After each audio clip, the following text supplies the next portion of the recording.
আজকে আপনাদের একটা সুন্দর গল্প শোনাবো। একসময় আল্লাহর এক ওলি ছিল। সেই আল্লাহর ওলি যখনই যত দোয়া করতো সব কবুল হতো, কোনো দোয়া তার বিফলে যেত না। তো হঠাৎ করে একদিন এখন তার সে দোয়া করছে কিন্তু দোয়া কবুল হচ্ছে না। সে কি করলো? আল্লাহর কাছে কান্নাকাটি করে আল্লাহকে বলতে শুরু করলো যে আল্লাহ, আমার দোয়া কবুল হচ্ছে না সেটা নিয়ে আমার কোনো দুঃখ নেই, কিন্তু কেন হচ্ছে না আমি এর কারণটা জানতে চাই। তখন আল্লাহ কোনো কিছুর মাধ্যমে একটা তাকে জানায় যে আজ থেকে এতদিন আগে তুমি হজ করতে গিয়েছিলে, সেখান থেকে তুমি 2 কিলো খেজুর কিনেছিলে। সেই খেজুর যখন তুমি কেনো, ওই খেজুরের দোকানদার যে ওই দোকানের মালিকের থেকে অনুমতি না নিয়ে তুমি 2টো খেজুর খেয়েছিলে। সেই খেজুর খাওয়ার জন্য এর মানে হচ্ছে তুমি সেই বান্দার হক নষ্ট করেছো। তো সেই জন্য তোমার দোয়া কবুল হচ্ছে না। তো তোমাকে আগে সেই খেজুরের যে মালিক তার কাছে গিয়ে ক্ষমা চাইতে হবে। এবার সেই আল্লাহর ওলি 6 মাস পথ অতিক্রম করে আবার ওখানে গেছে, সেই খেজুর বিক্রেতা যে আছে তার কাছে মাপ চাইতে। সেখানে গিয়ে অনেক খোঁজার পর সেই দোকানটা খুঁজে পেয়েছে।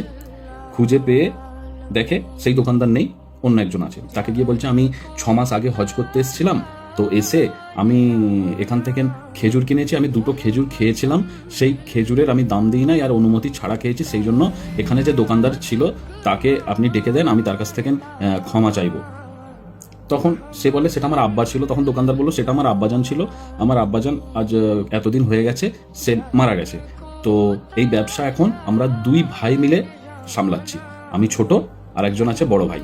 তো আপনি 2টো খেজুর খেয়েছেন, আমি একটা খেজুর মাফ করে দিতে পারি, কিন্তু আরেকটা খেজুর মাফের জন্য এখান থেকে আরো 3 মাসের পথ আছে, সেটা আপনাকে যেতে হবে। সেই আমার বড় ভাই সেখানে আছে, উনি যদি মাফ করেন করবেন, আমারটা আমি মাফ করে দিলাম। তো সেই আল্লাহর ওলি সেই 3 মাসের পথ অতিক্রম করে আবার ওখানে গেছে।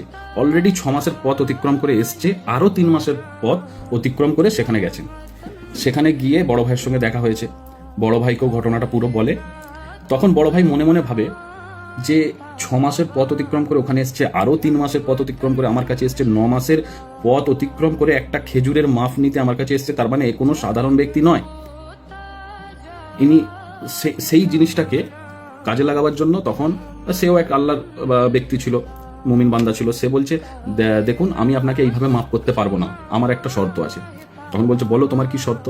তখন বলছে, আমি আপনাকে ওই একটা খেজুর মাফ করে দিতে পারি, কিন্তু আমার আব্বার জন্য আপনাকে দোয়া করতে হবে যাতে উনি কবরে কোনো রকম আযাব না পান, ওনার যেন জান্নাত নসিব করে দেয় আল্লাহ। তো ওই আল্লাহর ওলি তখন সেই শর্তে রাজি হয়ে আল্লাহর কাছে দোয়া করেন, আর তারপর সেই বড় ভাই খেজুরটা মাফ করে দেন। এখানে মোরাল অফ দ্য স্টোরিটা কি? মোরাল অফ দ্য স্টোরি হচ্ছে, আমরা যদি বান্দার হক নষ্ট করি, কোনো বান্দার হক নষ্ট করে যতই আল্লাহর ইবাদত করি, যতই আল্লাহর কাছে দোয়া করি না কেন, আমাদের কোনো কিছু কাজে লাগবে না। আল্লাহ পাক নিজেই বলেছে, তুমি আমার হক নষ্ট করো, আমি তাতে তোমায় মাফ করে দিতে পারবো, কিন্তু আমার বান্দার কোনো হক যদি তুমি নষ্ট করো, তাহলে আমি তোমাকে মাফ করবো না, সেই বান্দার কাছ থেকে তোমাকে ক্ষমা চাইতে হবে। আমার বলার উদ্দেশ্যটা তোমরা সবাই বুঝতে পারছো? তাহলে একটা খেজুরের জন্য 9 মাস পথ অতিক্রম করে সে গিয়ে মাপ চেয়েছে, তার সমস্ত দোয়া কবুল হতো, তারপরেও তার দোয়া কবুল হওয়া বন্ধ হয়ে গেছে। তাহলে আপনি আমি লোকের হক মেরে আল্লাহর কাছে কান্নাকাটি করছি।